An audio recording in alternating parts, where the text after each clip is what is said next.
and gentlemen, welcome back to another episode of the What Now Show. I am your host, Suryansh Basumalik, and today I am joined by the general manager of one of the biggest gyms, mixed martial arts gyms in the world, that houses some world champions, some of the best up and coming talents that are out there.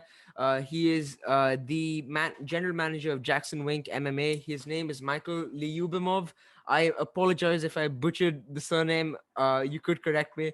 But thank you for so much for joining us, Michael. How are you doing, man? I'm great, thank you.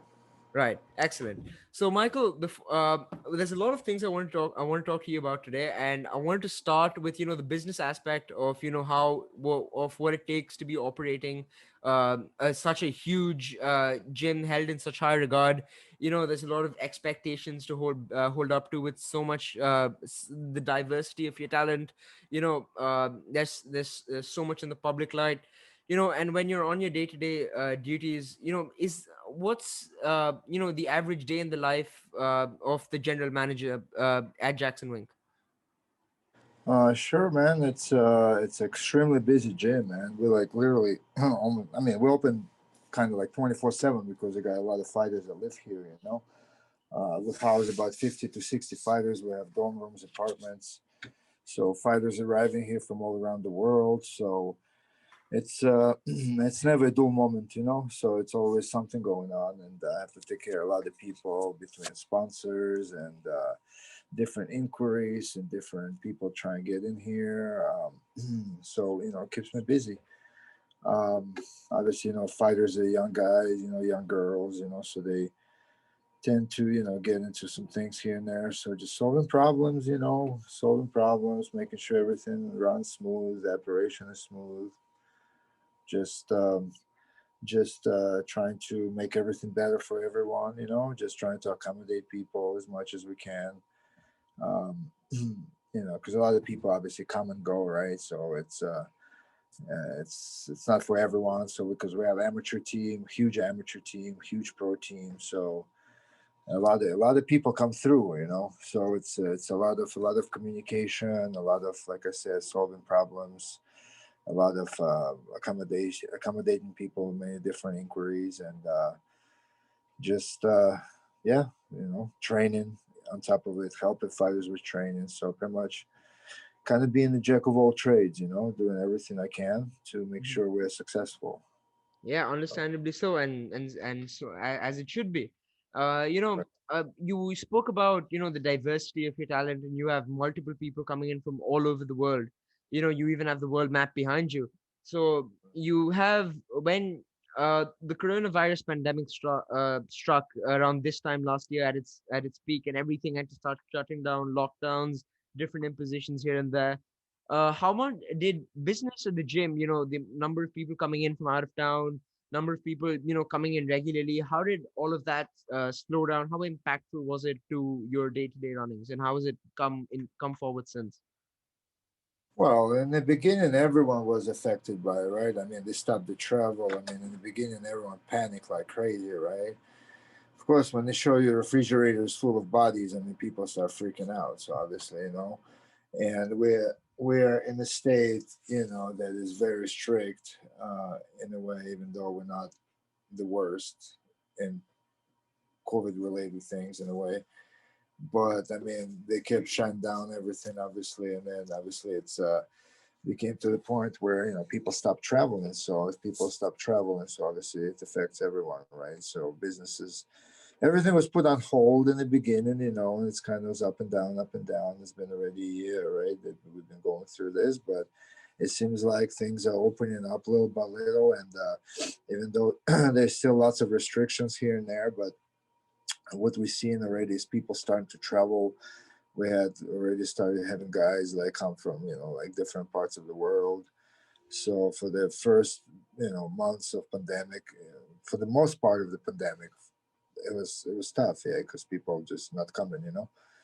Locally they've been coming like from the states and stuff, but international, obviously, it's the travel been halted, but it's starting to open up. We have kids from Malaysia, from France, from Dagestan, Russia, now we got Italy, England, so they're starting to come in again. So Yeah, and must be good for business this. And when you again, once again, hopping on the fact that there are a lot of people from different diversities, many different cultural backgrounds, so in an average day in the gym, how easy is it to, for all of these different people with different languages, there are language barriers, and then there's people who, work differently than one another. Or is it, difficult for the coaching staff in their day-to-day time of work, to gel with the fighters very well, for fighters to work closely with one another because of these cultural barriers? No, no, it's not. We're so used to it. I mean, Greg Jackson been teaching international fighters forever. Coach Wink, the same.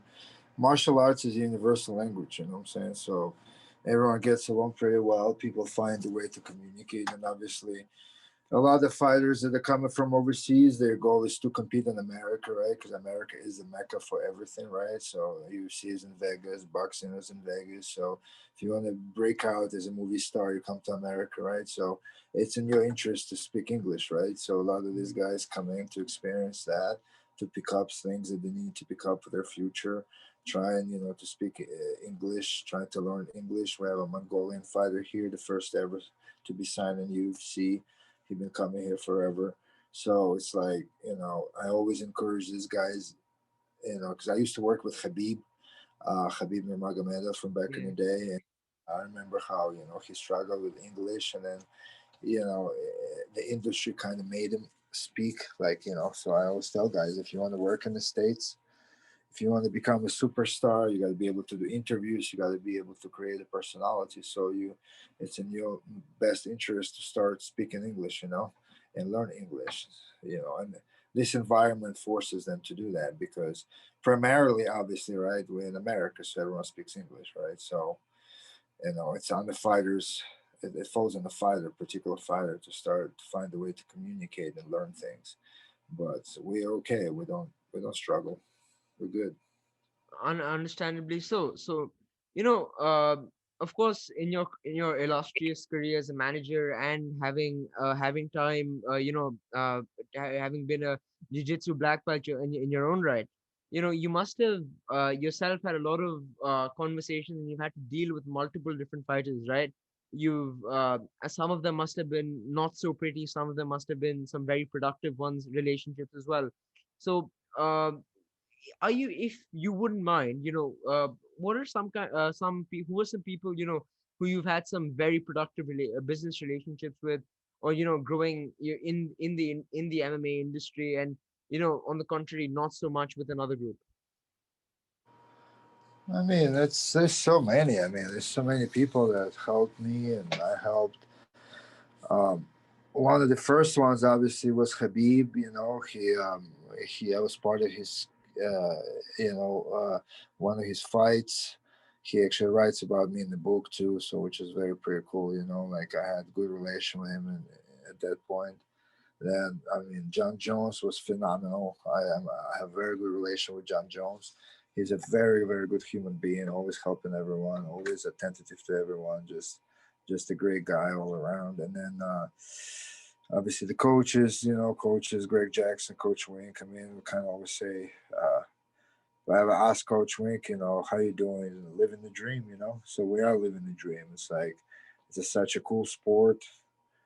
It's really really cool to be a part of it. So um, there's a lot of people. I mean, I might have came across thousands of people because, like I said, I'm kind of the gateway to the gym. So a lot of people come through me to get to here. So it's been nonstop, nonstop. Yeah.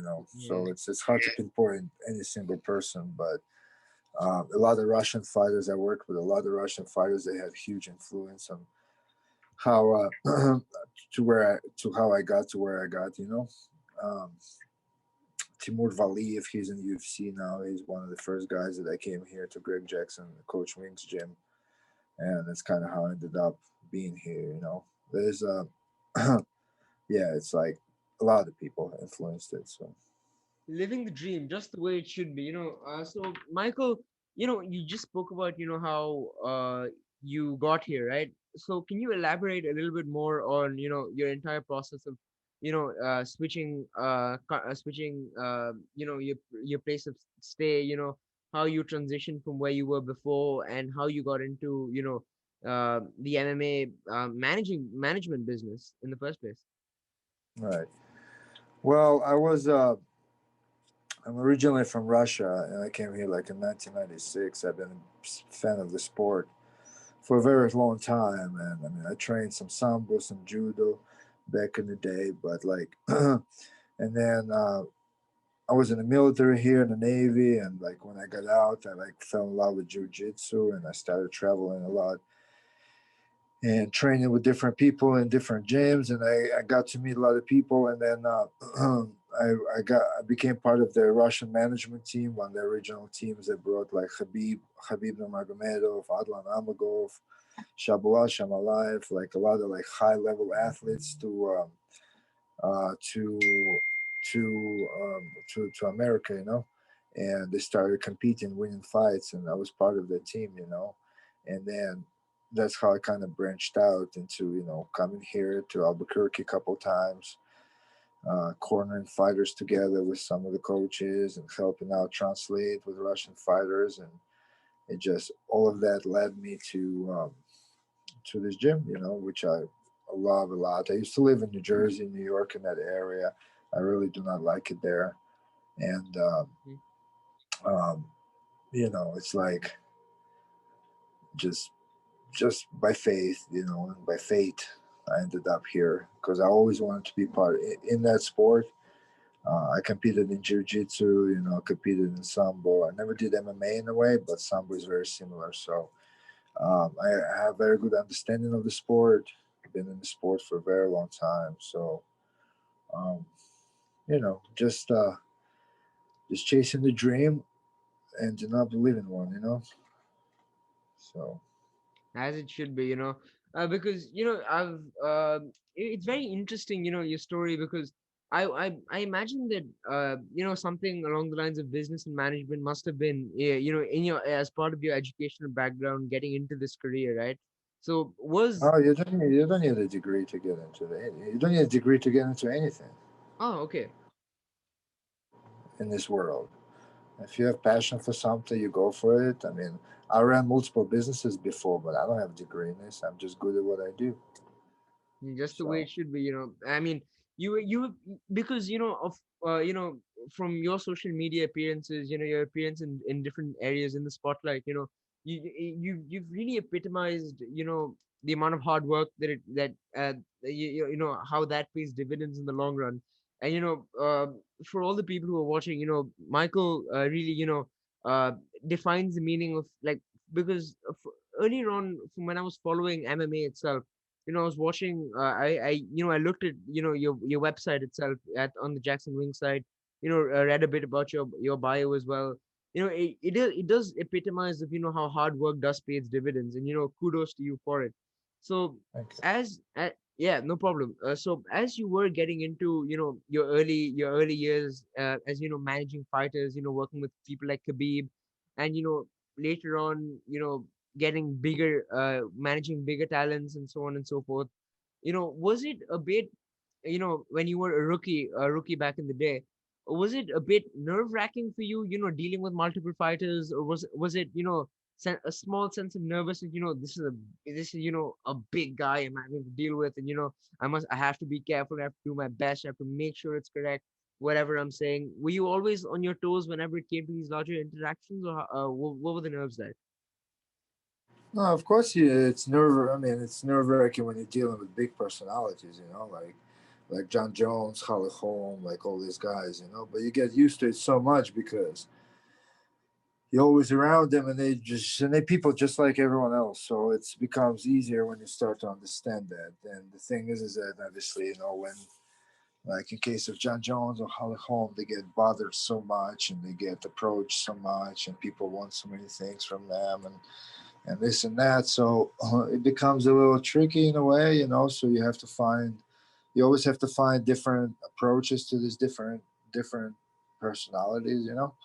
Because obviously some of these fighters, I know, like to a lot of people they're bigger than life, because it's like You watch them fight, you dream about it. People love fighting, they live through fighters' lives. They watch their every move and things like that. So, and yeah, like I literally live almost like next door to Jon Jones, like a couple Hmm. minutes away.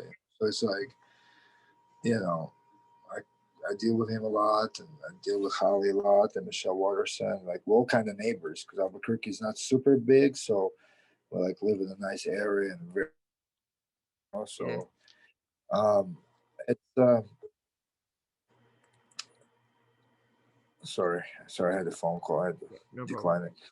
Um, then it was a little challenge in the beginning, but it get you like I said, you get used to it.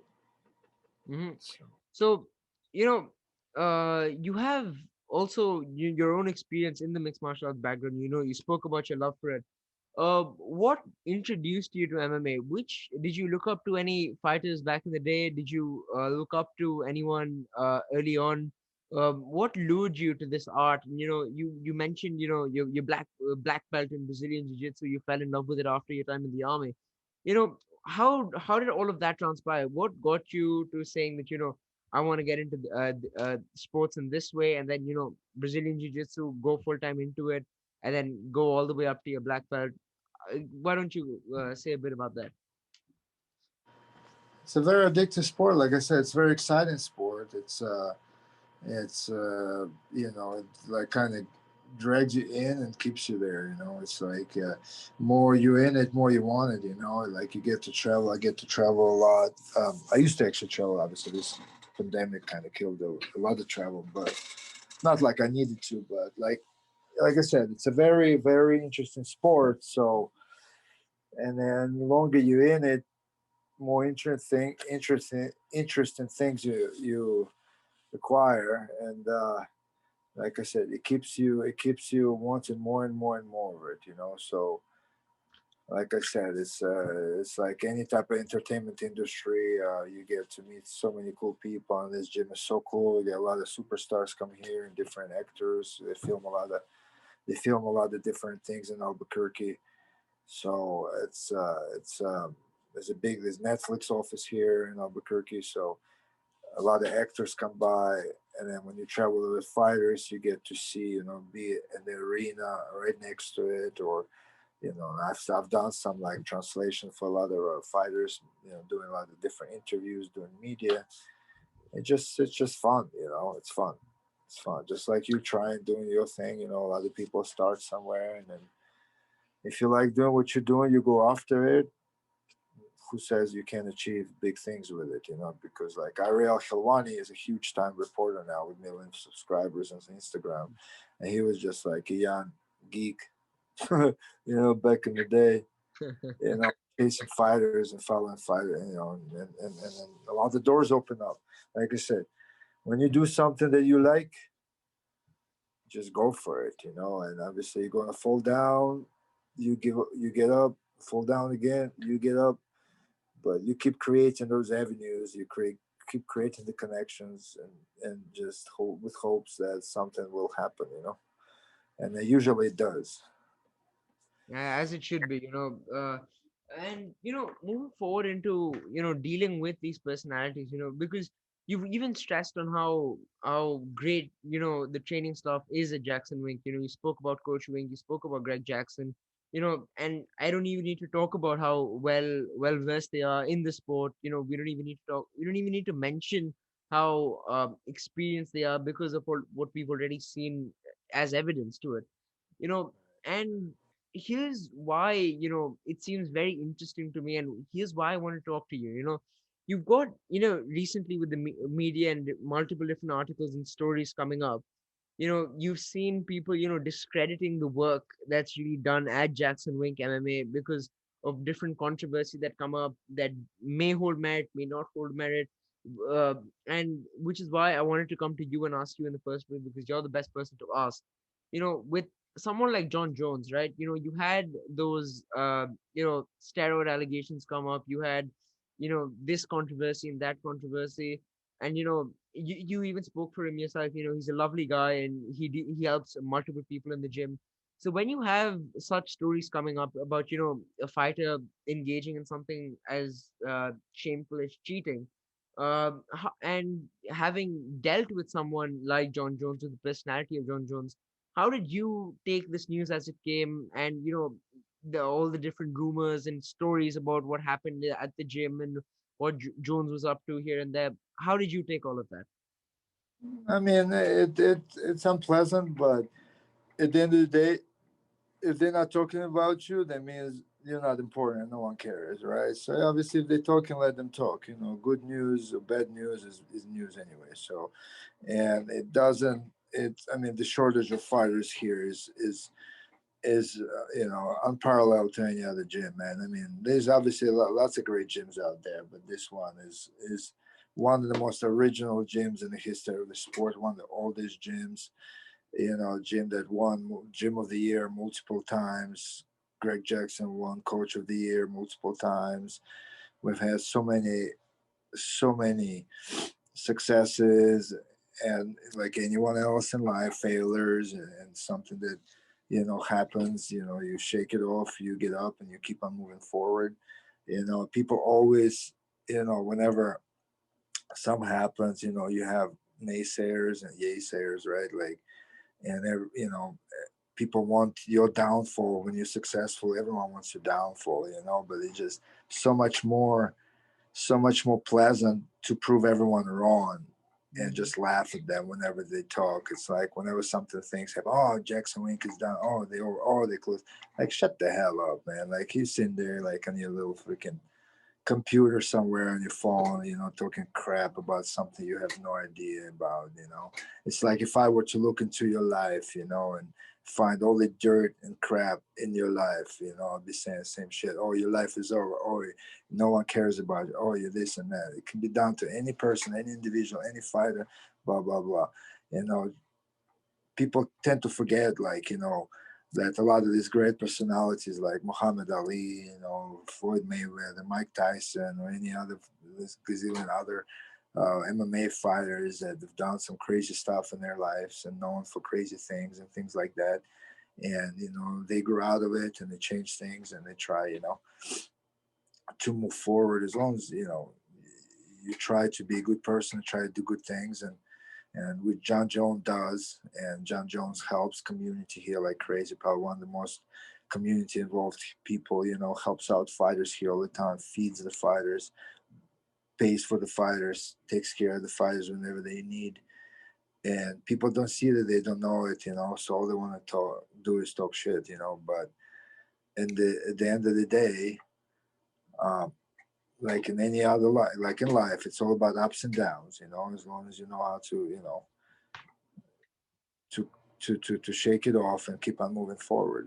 Like I said, all the controversy is, like when the Cowboy fallout or whatever, all that stuff was happening, blah blah blah. Oh, Cowboy is then same, he was losing, blah blah. He leaves the gym, loses 5 fights in a row. Okay, like, come on now. Like, it's almost all the fighters that like had some kind of effect with the fallouts and went their way, either been cut from UFC or lost multiple fights. We're a very strong team, a very influential team in the sport. We constantly produce new talent. We're self-sufficient. We don't have huge people with huge a lot of money standing behind us. So, I'm saying, like American Top Team or any other teams, out there, they have a lot of big investors. We are self-sufficient, and everything that we achieve with our own hard work and with our own finances and things like that. So I'm very proud of it, because a lot of gyms, because the sport is so big, a lot of gyms end up buying fighters, this and that, and blah blah blah. We're in the process of developing more, So if like I said, if we have a little downfall here and there, you know, people think like it's over, but it's not. It's just the grind never stops at this gym. Like, we keep producing and producing and creating new talent nonstop. And just because of the COVID, it's so hard to develop guys because there's not a lot of fights right now. Because the casinos and venues and things like that are closed and they're not doing big things. So for like amateur fighters or lower level pro fighters, it's really hard to breed them and make them fight because there's no fights. But hopefully, with time, as things starts opening up, the industry, will keep on going. So, and we'll keep on going with it. We're good, man. As you said it, brother, the grind never stops, and as it shouldn't. You said some very interesting stuff there. So hopping back to your experiences and your qualifications. I want taking it to a bit of a lighter note. Of course, you have your own background in jiu-jitsu, and assumably that is the area which you were interested in the most. So you are a part of a very huge gym. The mats are right outside your office. So I was Yep. wondering that every now and then, do you as well strap on the gloves or get into a gi and throw in a few minutes with some of the fighters over there? Do you Of try course, engaging in a few I grapples? train I train every single day with all of them. Right, Of right. course. How can I not? Very interesting. Well, who has given you the hardest time? While engaging in a bit of grappling, have you worked with some people who've really challenged you at the time? Of course. I mean, I'm still kind of part-time guy, right? Like, I mean, I sit in the office and run around doing things, but these guys, the athletes, they train 2, 3, 4 times a day, every day. You know what I'm saying? So, of course, and I'm older. Like, I'm 41. A lot of those guys are younger, way younger.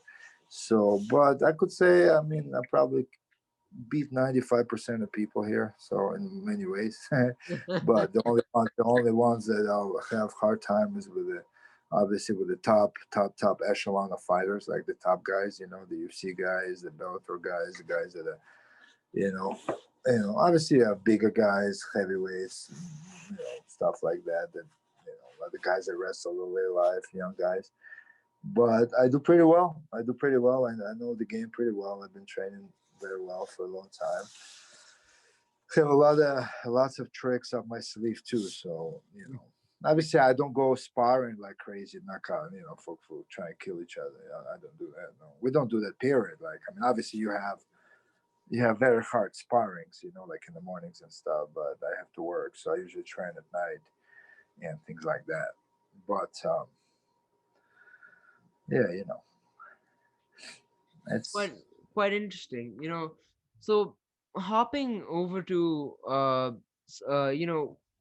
you have a lot of these different posters behind you, and of all the different pictures we've seen of Jacksonwink on the inside. You've seen a lot of these different posters. You even have the Carlos Condit's poster right behind you, and uh, there must be many others. So what's your among the multiple belts and the trophies and the different pictures and posters all over the gym? Which one's your favorite all around?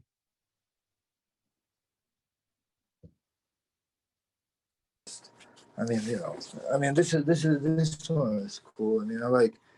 Let me show you. Jon Jones's buckle from the belt, got his wraps, Ah. got his signature here. And I got this trophies here and stuff, you see belt. I have so much stuff. It's.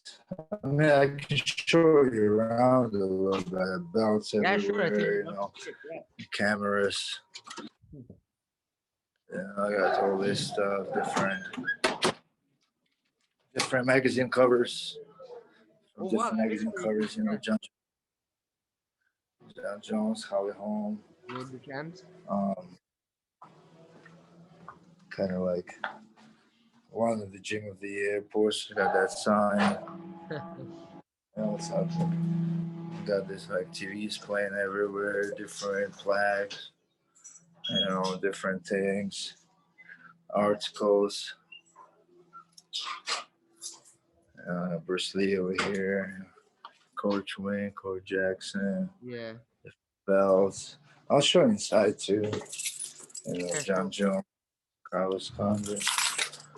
Yeah, you got the Jon Jones versus Cormier poster over there. This is the gym.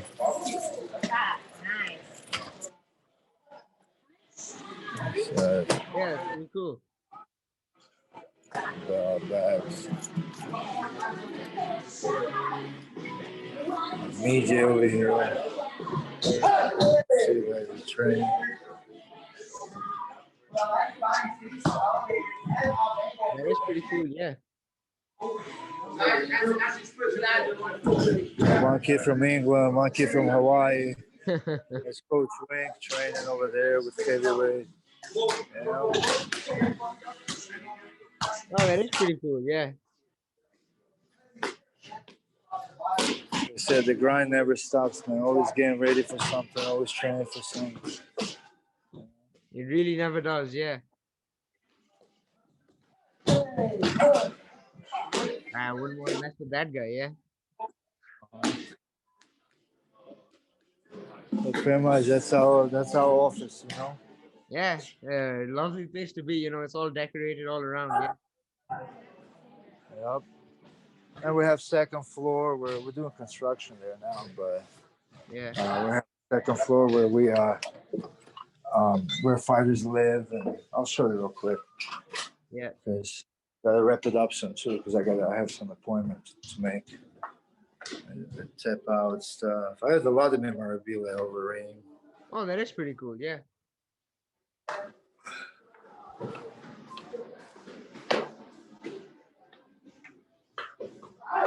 You must have a huge amount of posters. They're all over the place.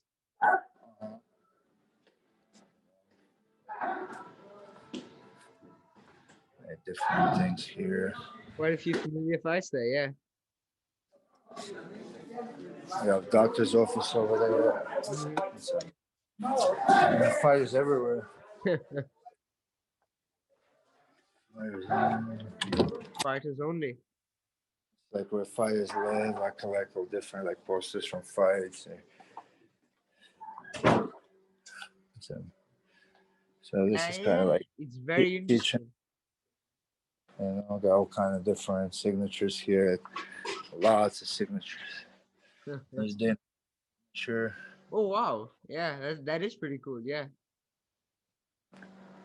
It Jon really Jones. goes to show, the huge history behind Jacksonwink MMA, and this is really why we really wanted to talk to them. You see the Jones signature there. We saw Dana White's.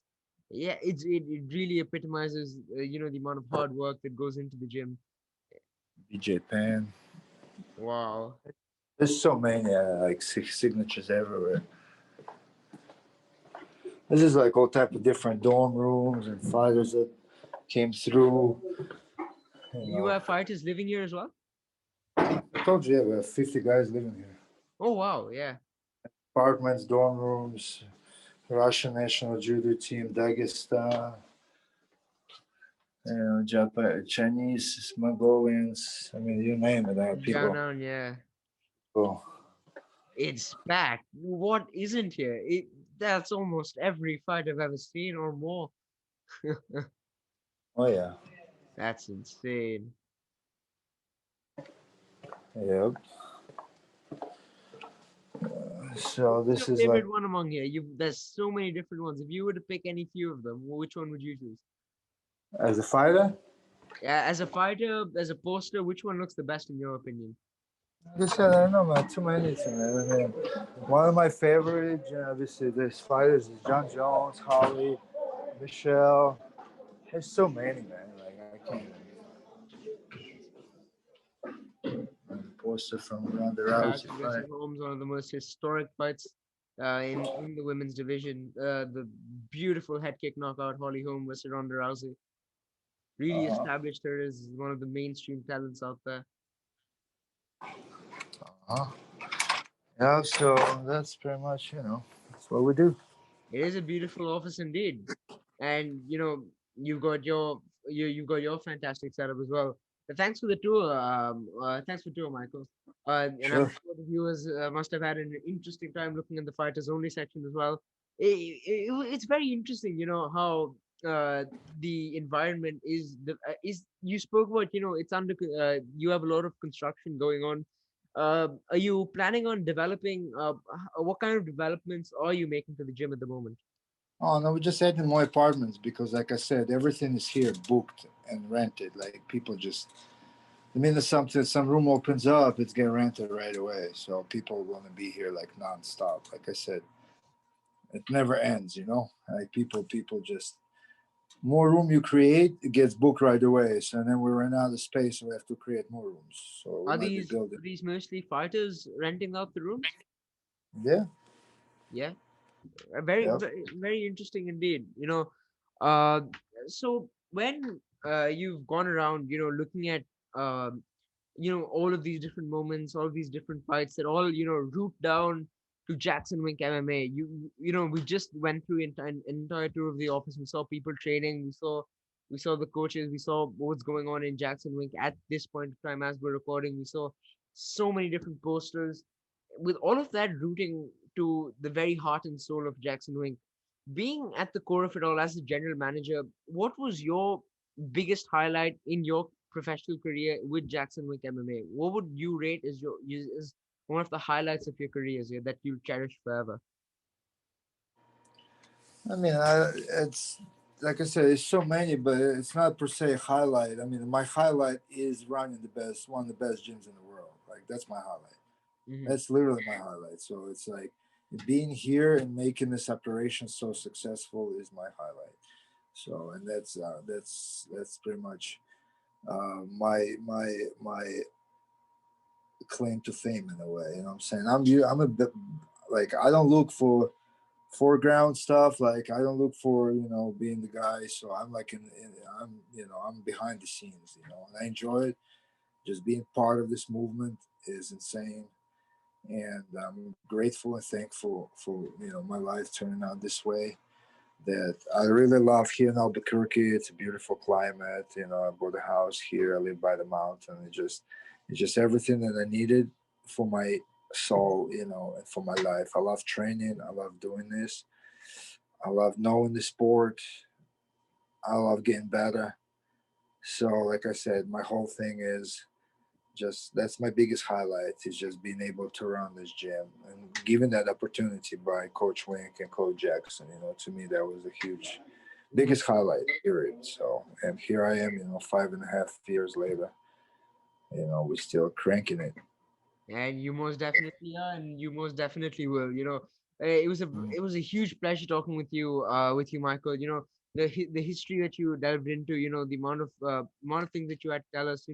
You really showed that something I've been talking a lot behind the scenes to my friends, to other people I know who are associated with who are into mixed martial arts quite a bit. Jackson Wink, as you've shown it itself, really epitomizes hard work, dedication. Self-sufficiency, and as you said it as well.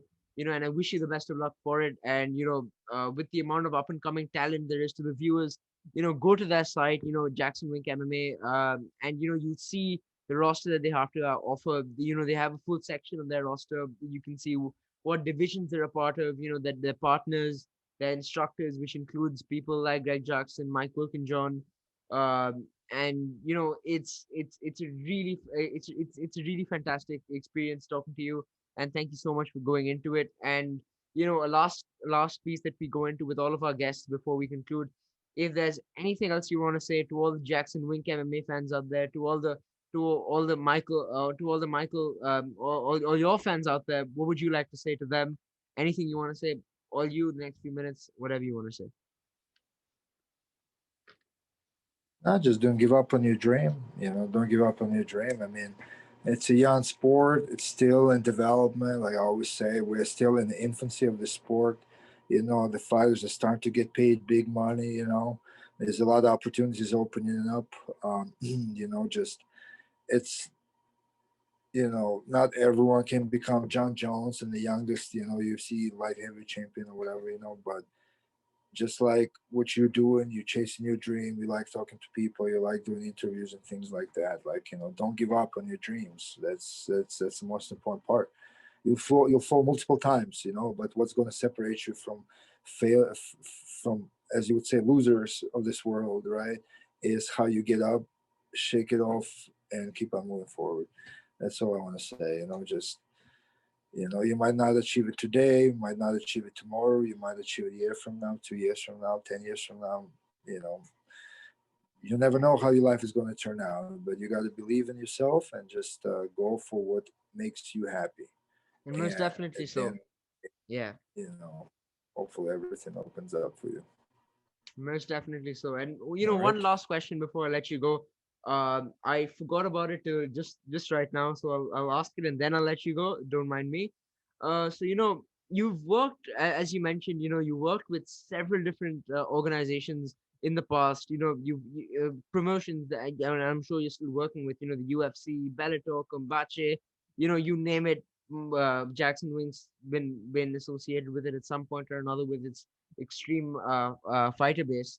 So which one has been the best to work with, the easiest to work with among these promotions? Which one do you have the best business relationship with? It's all of them. It's not like I have relationships with those promotions. It's most of the fighters they have relationships and they have the management. But I've communicated with multiple world level promotions, and I mean all of them are good. UFC is professional, Bellator is very professional. There's a lot of great promotions out there. They just do all the right things. It's not even the case. It's just all of them. I can't pinpoint anyone. I've never had any problems. So even if I did, like I don't want to talk about it because life is life. Things happen. You cross paths with different people. Things change. So it's all about that. Understandably so. Well, that's it from me. Again, thank you very much for joining in, Michael. And to the viewers, thank you all for watching. Sure. Jason Wink and Michael's socials, the websites, and all that fun stuff down in the description below. Once again, thank you for joining in, Michael, and we'll see you in the next one. That's what that was.